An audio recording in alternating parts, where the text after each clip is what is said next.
the third installment of this year's environmental speaker series. If you were not able to attend the first two, they are available streaming online through the city's website. In May, I believe it's May 15th, it will be our fourth speaker series and final one for the year. We'll be inviting Eureka Recycling in, and they'll be sharing some information on how they process our waste and providing a virtual tour of their facilities and maybe answering some questions on what we can and can't recycle. I know I have several of those. Outside of that, the EQC also puts on annual Green Community Awards.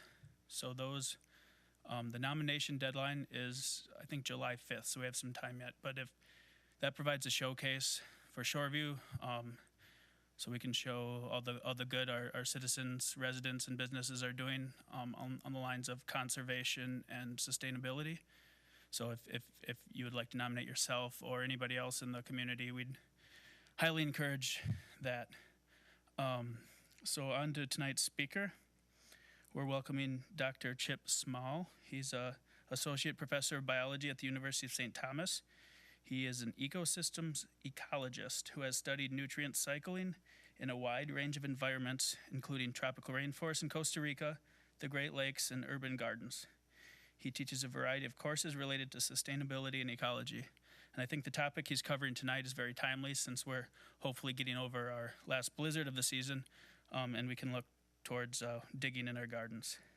So he'll be providing some information on some of the implications of using compost in our gardens and some of the best practices that maybe we can follow. So on one housekeeping note, we will have a Q&A session after the presentation. I just ask that everybody waits for the microphone to come around so people who are watching remotely or later online can hear the questions as well. So without further ado, please join me in welcoming Dr. Chip Small.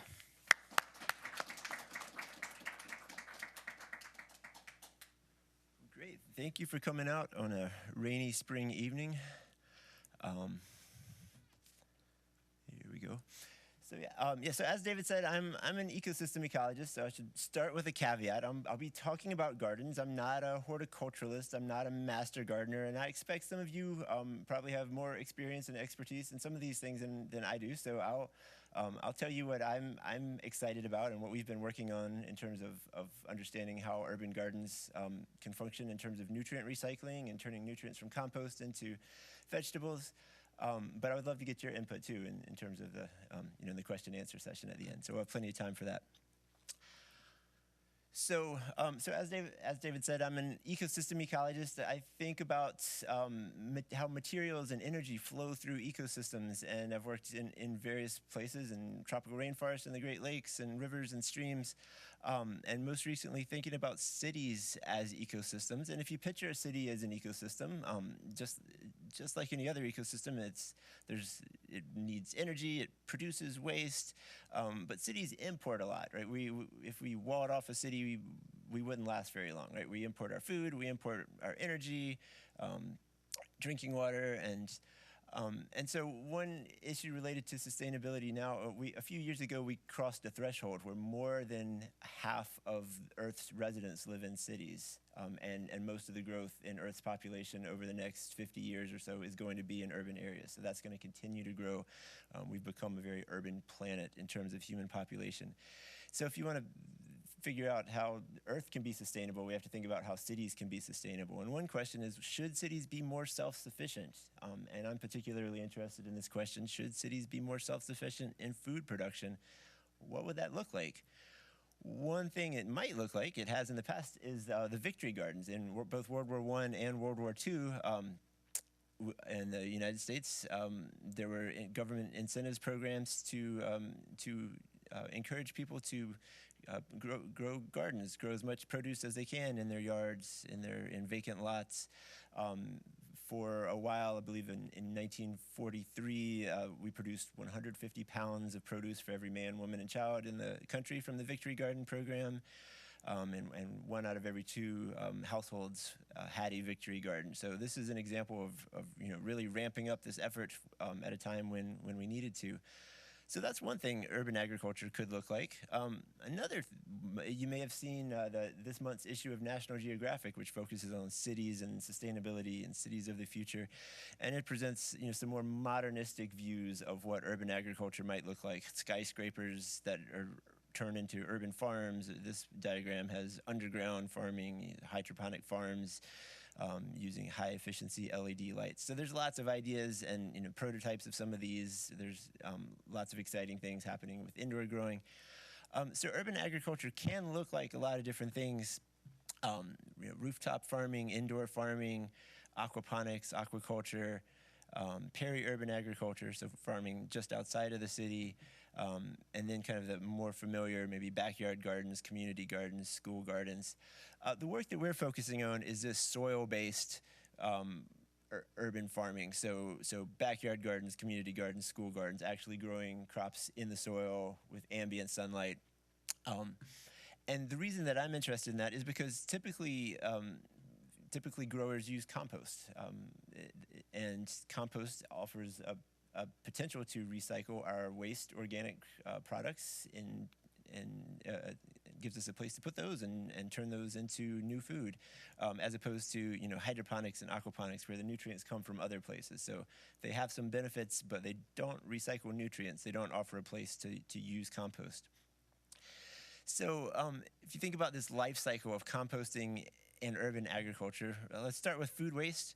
In the United States, about half of all of our food ends up as food waste. And in my neighborhood in St. Paul, this is our organics waste collection site. I'm not sure what you guys have in Shoreview, but we have, Minneapolis has curbside collection. We have neighborhood drop-off sites. And our organics waste is hauled out to a facility in Rosemont. I take my classes out there on field trips. There's these big windrows and big equipment that piles it up, and after a few months, they sell the finished product back through distributors, one called the Mulch Store that we've been working with for our experiments. And then we apply this to our gardens in the spring and grow new produce. And so that completes the cycle, turning waste into new food, which looks very sustainable. And so we've kind of been focusing on these steps, the compost to the garden, to the produce itself, and to measure how efficient is that? How much of that nitrogen and phosphorus in the compost makes its way into the food, and where does the rest of it go? So those are some questions that we've been looking at. So there's been some studies looking at whether cities could feed themselves. If we really tried to max out urban agriculture, what would that look like? One study looked at the city of Cleveland and analyzed the vacant lots, and if they grew kind of the Victory Garden program, if we grew produce on all of these vacant lots, the city could grow either half to maybe all of its fresh produce, most of its poultry and eggs, all of its honey. And urban agriculture also presents an opportunity to close the nutrient loop. So a researcher at the University of Minnesota, Larry Baker, did an analysis a few years ago and calculated that the Twin Cities, typically the food that we eat, about 1.3% of the phosphorus in that food is reused urban phosphorus. So most of it is coming from other places, mining phosphorus and applied to crops. But about just over 1% of that is actually recycled. But he outlined some scenarios where we could get that up to 47%. So there's the potential to close the nutrient loop to a large extent. But there's some challenges, and this is where it gets tricky, but also interesting. One challenge is that organics waste compost has a relatively low nitrogen to phosphorus ratio. So here's the thing, our soil generally has fairly high phosphorus already. It's usually the nitrogen that's the limiting factor. So when we fertilize our lawns or our gardens, it's usually the nitrogen that the crops need. But this compost that we use has a lot of phosphorus in it.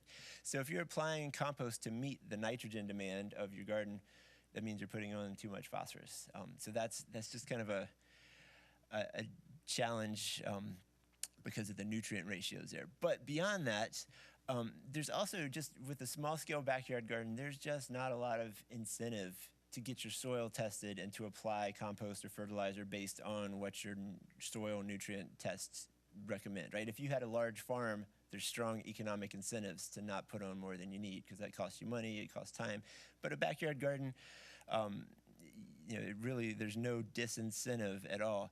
And in fact, there's been a study in Chicago by John Taylor a few years ago documented this attitude. If some is good, more is better. People are putting on crazy high amounts of Miracle Grow on their backyard gardens.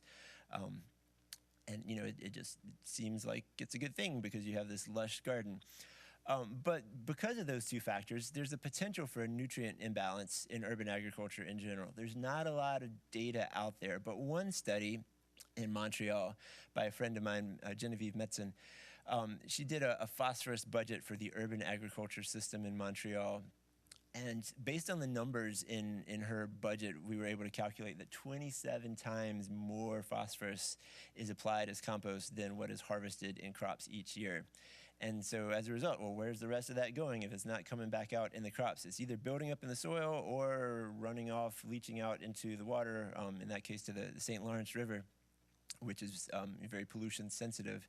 And so about 175 kilograms of phosphorus per hectare per year is getting added to the soil and building up, going somewhere. So it doesn't matter if phosphorus builds up in the soil.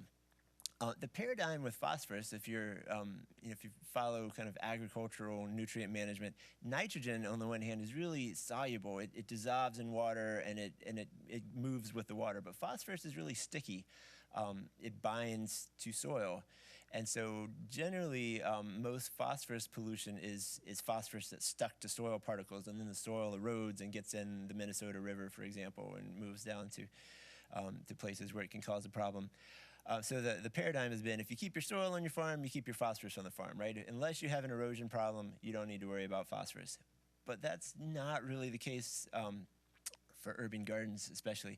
There's a long-term study in England, the Broadbach experiment, where they've been adding various kinds of manure and other fertilizers to these plots for over 150 years.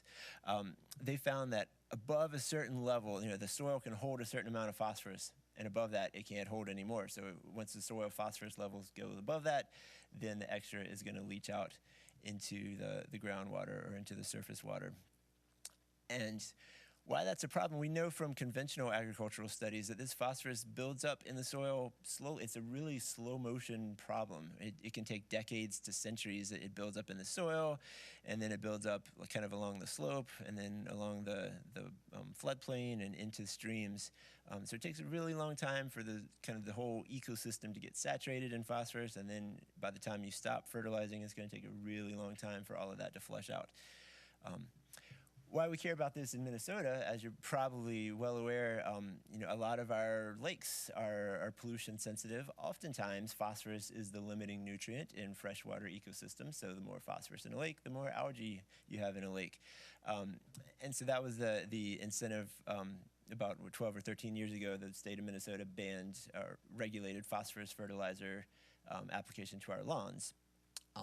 Unless you have a new lawn or can show that your lawn is phosphorus deficient. But we don't think about that problem with our gardens. It seems, compost seems sustainable, but we could run into some of the same problems, or there's a potential for that. So that's what our research has been looking at. Oh, one other thing to show you here. So this is from a report by the Minnesota legislature, by a report from the Minnesota Department of Agriculture to the Minnesota legislature on urban agriculture in Minnesota, and it listed a number of environmental benefits, health benefits, social and community benefits of urban agriculture. And for sure, I don't want to undermine any of these. These benefits are real and important. But what we're interested, they mention as environmental benefits, reuse of organic waste through compost. So urban agriculture is, we can use our compost, recycle those nutrients, and there's also water quality benefits. Gardens are good at infiltrating water, decreasing runoff, keeping water away from stormwater drains and things like that.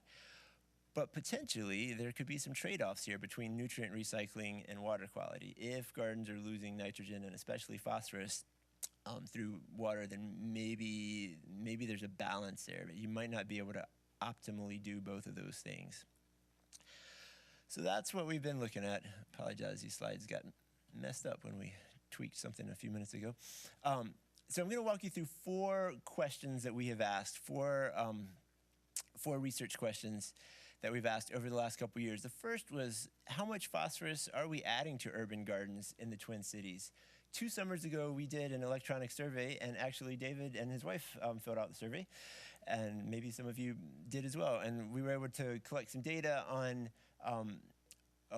people's gardens around the Twin Cities, where you garden, how large your garden is, how many years you've been gardening for, what you grow, how much you harvest, and what soil amendments, how much compost or fertilizer or other types of soil amendments do you put on there. And from those numbers that we got, we were able to do rough budgets for how much phosphorus is going into people's gardens, how much phosphorus is coming out. And in general, as we kind of expected, almost everybody is putting on a lot more phosphorus than they need. On average, 40 times more phosphorus going into our gardens compared to what we're removing in the form of produce. We were able to go out to a handful of those gardens and collect soil samples and have them analyzed for plant available phosphorus, and the average of that was 80 parts per million. 20 is on the high side already, so you don't really want to be above 20. Most of our soil already around here is about 20, so generally we don't need phosphorus anyway. And we also saw there's a relationship with garden age, so the older people's gardens were, the higher the phosphorus was in the soil, which is consistent with just getting too much year after year. The other piece that we did that was really interesting, I think, is we took the Capital Region Watershed District, which is shown here on the map, which is St. Paul and part of Roseville, about the southern half of Roseville. And I have a high school intern who's fantastic, who works with me, and he spent about 100 hours on this project, kind of zooming street by street, mapping every garden that we could find on Google Earth. And then because we had the survey data, we could estimate how many gardens that we missed, and get an estimate for how many kind of small backyard gardens as well as larger community gardens are found in the watershed. And then we knew the average size of those, so we could estimate the total area of this watershed that is currently as gardens.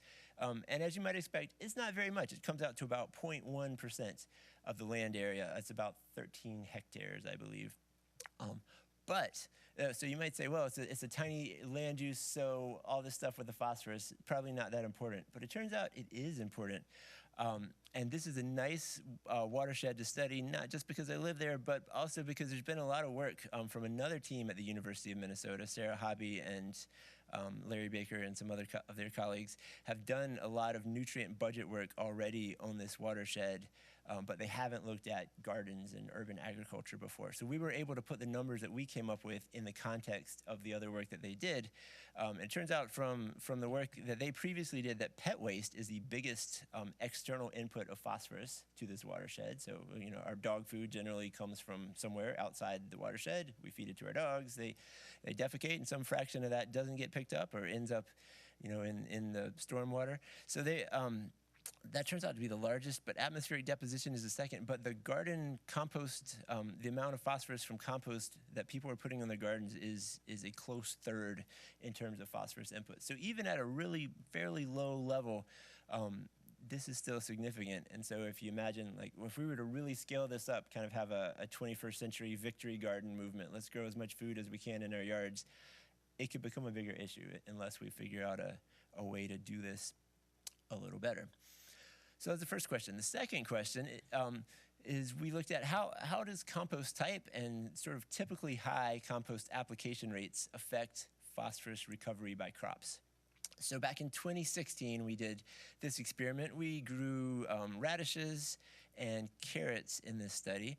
And we had several different treatments. We used both municipal compost from the mulch store. So this is from our urban organic waste that gets composted, and then we can purchase it back and put it on our gardens. And then also manure compost that a lot of people use on urban farms around the Twin Cities as well. And so, and then there was a 100% soil treatment. So the soil already was fairly high in phosphorus. The manure compost was higher in phosphorus. And for each of these treatments, we had 3 different ratios of compost to soil mixture. So 15%, 35%, and 50%. And so one thing we found, we measured, we have underground leachate collectors, so the water that percolates through the soil, and then we have bottles with funnels in them and collects the water in there, and then tubing, we can collect that water and sample it and measure how much nitrogen and phosphorus is in it. So the dissolved phosphate concentration was really high for some of these. A previous study by a graduate student at University of Minnesota looking at turf grass parks in St. Paul and how much phosphate is leaching from turf grass, and we found values that were a lot higher than that. This is a logarithmic scale, so every tick mark is 10 times higher. So especially the manure composts, that phosphorus is really labile. It leaches out really easily, and so the concentrations of phosphorus in there were 10 to 100 times higher than below turf grass. So there's a lot of phosphorus leaching out. These graphs here, so the x-axis is how much phosphorus we added in the form of compost. The red dots are the manure compost. The blue squares are the municipal compost. This top graph looks at how much phosphorus we recovered in the form of harvested produce. So the first thing, there's no increase. There's not a positive slope here. That means the more compost we added, we didn't get more crops, right? The crops didn't need more compost to grow better. The phosphorus use efficiency is the next one. That's what fraction of that phosphorus did we recover. These numbers are low. About 1 to 4% of the phosphorus that we put on, we were able to recover. So the recycling percentage is pretty low. And the amount of phosphorus in leachate was similar in magnitude to what we actually harvested. So about as much phosphorus as we took off the garden in vegetables, about that much phosphorus also leached into the groundwater. The rest of it, the vast majority, just built up in the soil and would continue to build up until the soil can't hold anymore. So what about that phosphorus in the soil?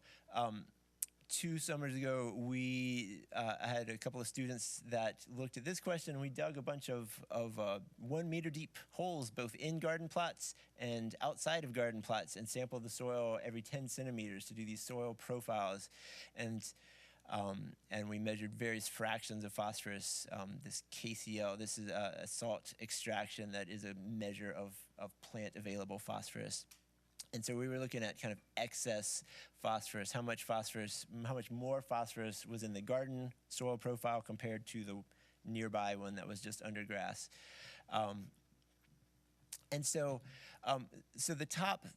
So this is depth here on the y-axis. The top 35 centimeters is in the garden. We know the garden soil has a lot of phosphorus. So these values are a lot higher than 0, right? There's a lot more phosphorus in the top layer of the garden soil than there is in the turf grass. We know that. But the interesting question, what we wanted to know is, what about below the garden? Do you see extra phosphorus building up in the soil below where the garden stops? And we did. 20 to 30, 40 parts per million on average as you go down to 1 meter. And interestingly, the sum, if you were to kind of add all those together, the total amount of this extra phosphorus in the soil is consistent with the rates that we had measured of leachate. So basically, all this phosphorus that's leaching out of our garden, it's just building up in this top meter of soil for at least the first, we had garden plots that were 4 years old and 7 years old. And so for at least that long, it's just kind of building up there. But eventually, over time, we'd expect these numbers to increase and this penetration of this extra phosphorus to kind of go deeper and deeper. And eventually, it's going to come into contact with water and move into a stream or a lake somewhere. How long that takes probably depends on your local topography and things like that. Fourth question we're asking, so we know typically we all put on way too much phosphorus in the form of compost. But what if we really target our compost application, if we apply it just as much as we think the plant needs and not more? So we're in the middle of a 5-year study now. This summer will be year 3. And we have 6 different treatments. So we're adding municipal compost or manure compost to either meet the nitrogen demand of the crops, so just the amount of nitrogen that the crops need, which would mean a little bit of extra phosphorus for these 2, or targeting the compost to meet the phosphorus demand, which means we have to add a little bit of extra nitrogen to keep the plants happy, or a treatment with synthetic fertilizer where we can target the nitrogen and the phosphorus exactly to what we think the plants need, and there's a control treatment that gets nothing for 5 years. And we're growing 4 different crops: beans, cabbage, carrots, and peppers. So different plant families, and they all have different nutrient demands. So that kind of gives us a range of plants to look at. And the main things we're measuring are crop yield, and then the leachate, how much phosphorus is leaching out of the bottom of our gardens.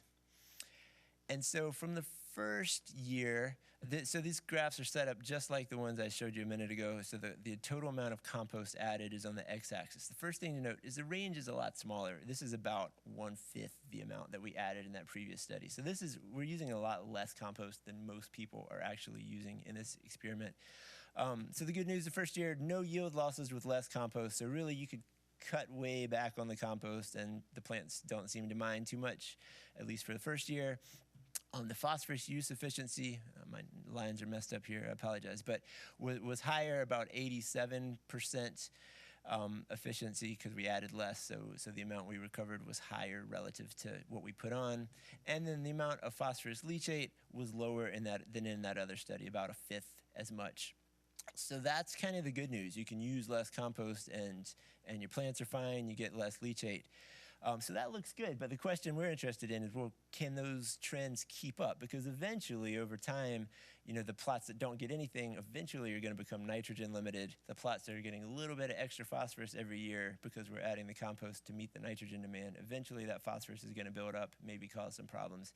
So data from year 2 kind of support those trends. We're getting slightly lower yields in the first year, slightly lower recycling efficiencies, slightly higher phosphorus leachate. So this is what's keeping us busy over the next couple of years running this experiment. But in general, the answer is yes. It looks pretty good. If we can use a lot less compost and try to target it to what we need, and that's going to make a big difference. The last question that I wanted to pose and show you some data from tonight. Are there other ways to prevent the release of excess phosphorus from gardens into the environment? And this is a study my postdoc, Polisa Shrestha, came up with this idea. She's really interested in rain gardens and compost and technologies to reduce phosphorus. And so it turns out that our drinking water treatment creates this waste product called drinking water residual. So this chalky substance that precipitates out. It's really high in calcium and iron and aluminum, and currently it's trucked to the landfill. There's not a beneficial use for it. But it turns out that these elements, aluminum and iron and calcium, are really good at binding phosphorus. And there have been some studies in the past that look at adding this stuff to conventional agricultural soils to help bind phosphorus, to keep phosphorus from being lost. But we are looking at it, putting a layer of this stuff underneath gardens, either underneath a rain garden or underneath a vegetable garden. And is that effective at capturing this extra phosphorus to keep it from getting into the groundwater or surface water? And we have a small EPA grant right now, and a team of our students gets to go to Boston in June and present this at a national sustainability competition. And so we had an experiment last year that used simulated rain gardens, but this could also be simulated vegetable gardens that had different amounts of manure compost. And so we know that a lot of phosphorus is going to be leaching out of these. And then half of the plots had a layer of this water treatment residual at the bottom, and half of them didn't. And then we measured the leachate and how much phosphorus was in it, and there is a big difference. So first of all, the more compost that was in the garden, the higher the phosphate concentration was in the leachate. That's what we expected in the ones without the water treatment residual. But with the water treatment residual, that's this blue line on the bottom, it's quite a bit less. On average, 84% of the phosphorus was intercepted and retained. So this seems really promising, right? This is something that's a waste product that we send to the landfill right now. We don't have a better use for it, but potentially this stuff could be integrated into the design of our rain gardens or our vegetable gardens, and maybe be a part of the solution to this issue. So to summarize these results, just one more time. So this first question, how much phosphorus are we adding to urban gardens? A lot more than we need to generally. Second question, how does compost type and application rates affect the phosphorus recovery by crops? Well, generally, there's a lot more phosphorus going in than coming out, and the phosphorus being lost from leachate is roughly similar to what we are harvesting. So if we're thinking about using compost as a way to recycle nutrients, it's not a very efficient way to do it the way that we often do it, right? It's a very leaky cycle. Third question, what is the fate of excess phosphorus in the soil? We know that it builds up slowly below these gardens, and eventually it's going to reach water and cause some problems. How long that'll take, we don't know. It could be decades, but eventually, it's going to keep building up. Fourth question, can we maintain these yields and increase phosphorus use efficiency and minimize phosphorus leachate if we're really careful with our compost application, if we target it to what the plants actually need or what our soil test results say? And yes, this definitely helps a lot, at least in the short term. And then finally, are there other ways to prevent the release of this excess phosphorus from gardens into the environment? Yes, and this water treatment residual looks very promising. There may be some other interesting solutions coming down the pipeline too. So in combination, there may be some good solutions here. So in terms of the big picture, why we should care about this. There have been calls, scientists or some studies are saying we should really scale up urban agriculture globally. A paper that came out last year estimated that urban agriculture could produce 100 to 180 million tons of food per year globally, which would be a major part of the world's food system, and provide ecosystem services in the hundreds of billions of dollars. But the problem is if we're doing that with a phosphorus use efficiency of like 2.5%, which is what we were measuring in some of our studies, that's going to cause a huge amount of pollution and require a huge amount of phosphorus.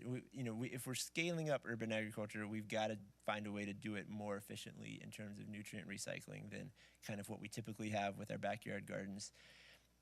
So take-home messages. One is that sustainability is complex and multifaceted. So I teach courses on sustainability and really critical thinking, right? And so it's interesting to me as a scientist and as a citizen too, just because it's there's not always easy answers. Something that's sustainable by one metric may not look so sustainable by some other metric.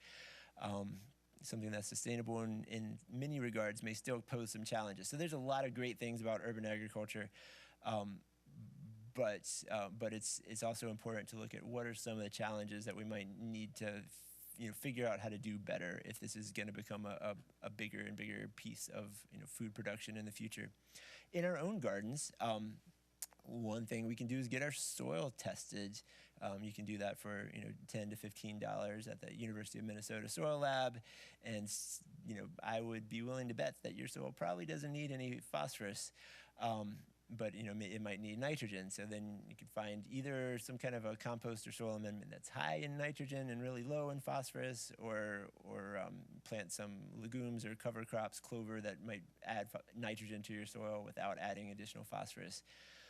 But the flip side of that is, our state and local governments, I guess counties typically manage the waste stream. And I know that Ramsey and Hennepin counties are interested in, they have goals of keeping organics waste out of the landfill. And there's good reasons for that, right? It prevents methane from being formed, which is a potent greenhouse gas. So having goals of keeping organics waste out of landfills or out of the incinerator and turning it into compost is good, but at the same time, we need to think about where we can use that compost in a way that's not going to cause a problem.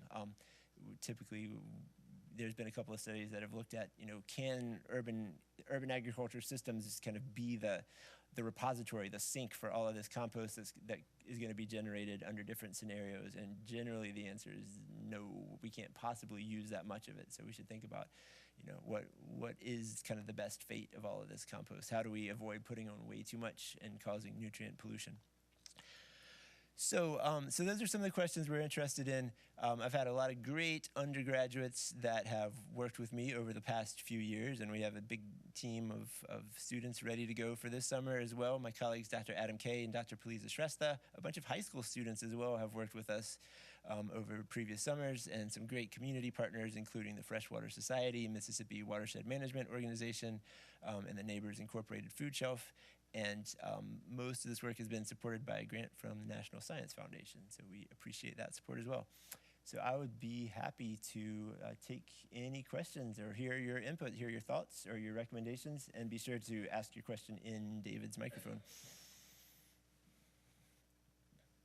I think maybe you have a problem because most of the garden magazines that I read talk about getting all the mulch you can, and they talk about increasing the friability or the tilth of the soil and increasing its water holding capacity, and then they say, and oh yeah, there's a little bit of nitrogen and phosphorus in it too, but don't worry about that. I mean, it seems like you got a losing proposition here, or at least a tough fight. Well, you're right. I agree with you. And there certainly can be really good reasons where you would want to add a lot of compost. Maybe you have some really degraded soil and you're trying to start a garden from scratch and you're trying to build up that water holding capacity, for example. And so, right, there are multiple factors that you need to look at, but generally what's not gotten a lot of attention is the nutrient budget part. Actually, I was in a meeting earlier this afternoon with an extension agent for Hennepin County, Carl Hakinson, and so he does a lot of classes for master gardeners and public education, and he said, yeah, this has been a problem for a long time, but people don't think about it a lot, and so our work is, like I said, I'm an ecosystem ecologist. I'm interested in kind of the role of urban agriculture within an urban ecosystem. I'm not an extension agent or a horticulturalist, but this is something we should think about. It's something we should be aware of. So my job is to kind of get the conversation started. So hopefully we can do that. But yeah, you're right. It's a good point, and it's definitely not part of the conversation right now.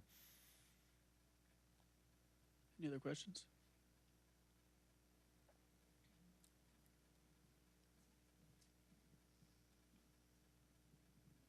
Is there a change that could be made to the inputs of composting batches to reduce the phosphorus?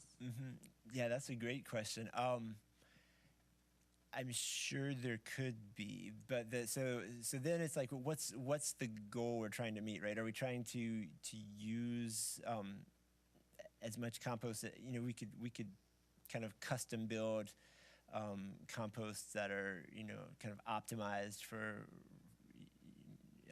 maybe low phosphorus compost, but that would be different than the compost that's being produced from all of the kind of the urban organic waste stream as it is. So yeah, it's possible. I don't know if it's practical, and we'd still have to find something to do with all that other organic waste, right? So there's sort of that side of the problem that it would sort of just push the problem back a step, maybe, to like, well, what do we, like, all this phosphorus in the organic waste is there, so then what do we do? If we can't just use it on our gardens, then where does it go? How can we find a good use for it? I think currently in Ramsey County, our organics are collected, but also the leaf and lawn waste is collected. And I think those are currently composted separately. So would mixing those reduce the phosphorus overall? Yeah, that's a good point. So there, I know that that lawn and garden waste is composted separately, but at this facility in Rosemont, Specialized Environmental Technologies is the company that runs it. But they end up mixing. I think they have some sites where they just do yard waste, and then the site in Rosemont they do the yard waste mixed with the food and other organics waste. I don't think you can just do the food waste by itself because it's too much moisture and too many nutrients. And they say there's not a big difference between just the yard waste and the yard waste mixed with the organics waste, which seems surprising. But you're right, that would definitely be interesting to follow up on. And we actually, a few years ago, we did a study making our own compost using different ratios of wood chips and food waste. We used barley mash from a brewery, and kind of looked at both the composting process, and then the next summer we looked at the finished compost on the garden plots, and what effect that initial ratio had, because one of the issues there is generally you need wood chips or yard waste, some kind of kind of brown materials to mix with the food waste. But there's another market for wood chips, right? Wood chips can be used for bioenergy, which is often more economical than composting them. And so, if we're talking about scaling up compost, is there going to be enough of that to go around? So we were looking at, like, can you kind of get away from this recommended ratio? And you can to some extent, but it definitely causes some problems if you have too much food waste. You're producing a lot of methane and it starts to smell really bad. The neighbors complain.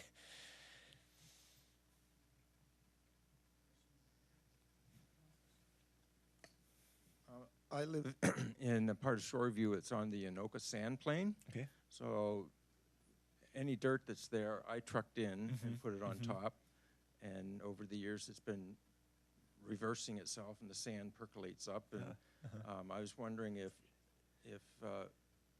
all the rules that you deal with soil apply to a more pure sand environment. Does the phosphorus bind to the sand?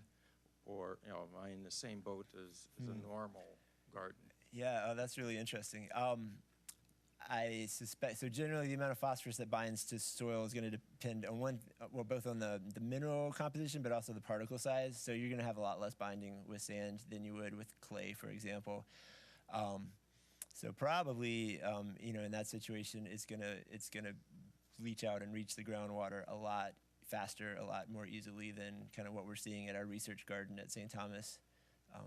But yeah, that would be really interesting to to do some kind of parallel studies on kind of yeah, right. Thank you. Be careful what you offer. Are there any food crops that are known to require uncommonly high phosphorus that could be used to collect additional phosphorus out of the soil? Yeah, that's a great question. That came up at a project meeting I was at today, and we couldn't think of any off the top of our head, but kind of parallel to like bioaccumulators that are used to certain plants can soak up heavy metals at Superfund sites or things like that. Yeah, that would be really interesting. I'm not aware. Plant cells have the capability to soak up extra phosphorus, but we haven't seen, in our garden experiments, we haven't seen like the phosphorus composition of the cabbage leaves or what is still pretty much the same regardless of what treatment. So there may be something out there, and I'd be really interested in if we could find it. I was curious about the spent lime that you're working with. You put that under a rain garden or a regular garden. How long before the ion exchange capacity is exhausted and you have to replace it? Yeah, that's another great question. I think that's going to be the central question of this follow-up grant that we're writing right now. My postdoc was telling me she had heard in some talks before that maybe 10 to 20 years, but of course it depends on how much phosphorus is coming out and how much, there's a lot of variables that could affect that, of course. And so, because we were talking about this today too, that if it was something that if it would kind of get saturated pretty quickly, that could be a problem because you don't want to have to dig up your rain garden every couple of years and put another layer in there. But maybe you could have some kind of like a cartridge or something that you could put in at the bottom and just take it out and replace it. But if it lasts 20 years or something, that might be a good enough lifespan that it's worth doing. So that's definitely something that we're going to be looking at. In fact, so the next step of that project, we did that study out in the garden last year, and then we've done some lab simulations as well with soil cores in the lab. And then the next step is we're going to work with Mississippi Watershed Management Organization out in Northeast Minneapolis. They have some kind of research rain gardens that they monitor and collect data from all the time, and they're redoing a couple of those. And so in one of those, they're going to put a layer of this water treatment residual, and we'll be able to get the data from that to see how that compares with their other rain gardens. So yeah, that I would love to know the answer to that, but we're thinking 10 to 20 years.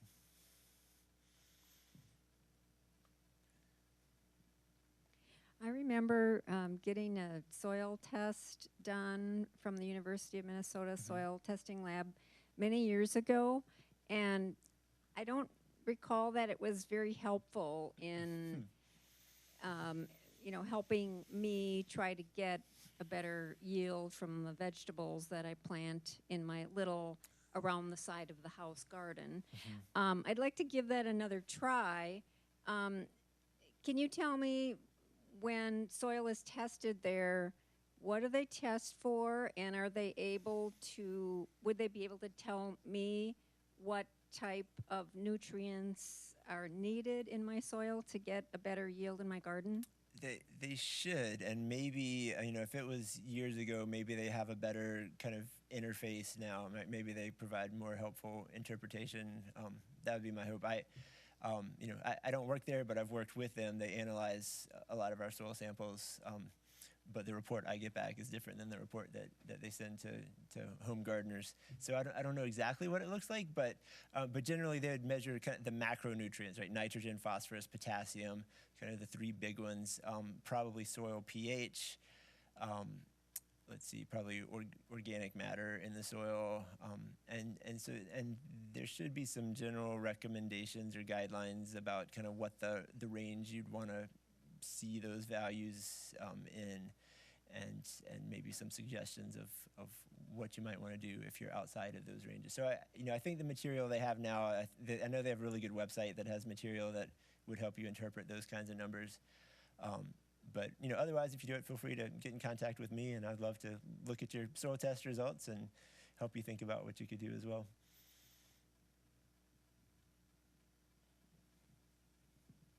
So you said that most of us are high in phosphorus, but if we're low in nitrogen, what can we do is there like just a man-made, or not man-made? Yeah. Just nitrogen we can add on to it, or? Yeah, well, right. So, you can do, which, typically if you buy like lawn fertilizer in Minnesota, it's supposed to not have phosphorus in it, right? So like any kind of nitrogen fertilizer, it might have some potassium in it, which probably your garden doesn't need either. But, you could use any of that fertilizer. That's synthetic. So if you wanted an organic garden, your options are more limited, but there are some organic fertilizers that are high in nitrogen and lower in phosphorus. I don't think you're going to find organic. The problem with organic compounds is they're going to have the nitrogen and the phosphorus and other things in certain ratios, because living things need those in certain ratios, right? So if you just so it's harder to kind of get away with that. But there are things like fish emulsion that are really high in nitrogen and low in phosphorus. How sustainable that is an open question, depending on where they get their fish from and things like that. Another option is certain plants can fix nitrogen from the atmosphere, legumes and clovers and things like that, beans. So you could have a cover crop that fixes nitrogen from the atmosphere. And then as that clover gets tilled into your garden and decomposes, that's adding nitrogen. That's a new nitrogen input, but the phosphorus in it was stuff that was already in the soil. So that's another way to go. So some combination of those factors. But you're right. That's kind of the challenge, right? Is how do you add the things that you need without adding the things that you don't need when they're all kind of coupled together. So I guess sort of the bottom line question I get from this is it more environmentally conscious to, once I have a well-done garden, to continue composting into the garden from my household compost, or is it better overall than to just trash all of the household compost and buy nitrogen fertilizer? Where is the inflection point there, which is better for anybody? Yeah, no, that's a great question again, and a stark alternative. I think it's still better to compost. I think we want to keep the stuff out of landfills, but that's the challenge. Is I think we need to think a little harder, as a maybe more at the local and regional government level of like what are we going to do with all of this compost that we are collectively producing? If you have a backyard compost pile, maybe your yard can assimilate it, right? Maybe your garden or your lawn isn't super high in phosphorus already, so you can make your own compost and spread it around the yard, and that's definitely better than sending it to the landfill. If your garden and your lawn is already super high in phosphorus, then maybe you want to be more careful about not adding any more. So yeah, I guess that's just an argument for getting your soil tested and kind of seeing where you are. But in general, I mean, I like compost. I've played with compost piles since I was a kid, and I think there's a lot of benefits in doing that. But we should also just kind of be aware of where it's going to end up and how that's affecting the balance of nutrients. Any other questions? Okay, well, on behalf of the EQC and City of Shoreview, we want to thank Dr. Small. We have a card and a cutting board All right. from Wood from the Hood Excellent. to show our appreciation. So I want to thank you. All right. Thanks so much. And thank you for those questions. Those are some of the best questions I've ever gotten at any talk I've given, like, including better than scientific meetings. So you're a great audience. I appreciate it. All right, thanks everyone for coming out.